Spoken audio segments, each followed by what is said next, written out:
ഡൽഹി ഹൈക്കോടതിയുടെ മുന്നിൽ, പിന്നീട് ഇന്ത്യയുടെ സുപ്രീം കോടതിയുടെ മുന്നിൽ ഒരു സ്ത്രീയുടെ ഒരു കേസ് വരുന്നുണ്ട്. അതൊരു സിവിൽ സ്യൂട്ടാണ്. പരാതിക്കാരിയുടെ പേര് സുൽത്താന ബീഗം എന്നാണ്. അവർ താമസിക്കുന്നത് കൽക്കട്ടയിലാണ്. കൽക്കട്ടയിൽ ഹൗറ പാലത്തിന്റെ പരിസരത്ത് ഒരു ചെറിയ കുടിലിൽ താമസിക്കുന്ന, പിന്നെ വളകളൊക്കെ ഉണ്ടാക്കി വിറ്റ് ജീവിക്കുന്ന ആ സ്ത്രീ രാജ്യത്തിന്റെ സുപ്രീം കോടതിയിൽ ഒരു കേസ് വന്നുകൊണ്ട് കൊടുക്കുന്നത് ഒരു പഴയ സ്വത്ത് തർക്കമാണ്. 150 വർഷങ്ങൾക്ക് മുൻപ് അവരുടെ ഒരു കുടുംബ സ്വത്ത് അവർക്ക് കൈമോശം വന്നിട്ടുണ്ട്. അവരിൽ നിന്ന് അത് പിടിച്ചെടുത്തത് ബ്രിട്ടീഷുകാരാണ്. ആ സ്വത്ത് തിരികെ കിട്ടണമെന്നാണ് ഇവരുടെ ആവശ്യം. ഇപ്പൊ ഡൽഹി പോലൊരു നഗരത്തിൽ അവിടെ സ്വത്ത് തർക്കങ്ങൾ പുതുതല്ല. പക്ഷെ ഒരുപാട് സിവിൽ സ്യൂട്ടുകൾ അവിടെ വരാറുണ്ട്.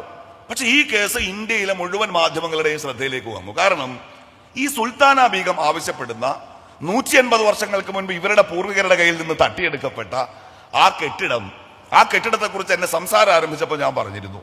ആ കെട്ടിടത്തിലാണ് കഴിഞ്ഞ 178 വർഷക്കാലമായി സ്വതന്ത്ര ഭാരതം സ്വാതന്ത്ര്യദിനം ആഘോഷിക്കുമ്പോൾ ഈ രാജ്യത്തിന്റെ പ്രധാനമന്ത്രിമാർ പതാക ഉയർത്താറുള്ളത്.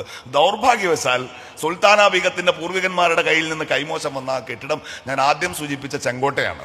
അന്ത്യമുഗൾ ചക്രവർത്തിയായിരുന്ന ബഹദൂർ ഷാ സഫറിന്റെ പേരക്കുട്ടികളിൽ ഒരാളിന്റെ ഭാര്യയാണ് ആര്? സുൽത്താന ബീഗം. ഇതിലും കൃത്യമായി എന്തൊക്കെയാണ് നഷ്ടപ്പെട്ടു പോയത് എന്ന് നിങ്ങളെ ബോധ്യപ്പെടുത്താൻ എനിക്ക് കഴിയാത്തത് കൊണ്ടാണ് ഞാൻ ആ സിവിൽ സ്യൂട്ടിനെ കുറിച്ച് പറഞ്ഞു വെച്ചത്.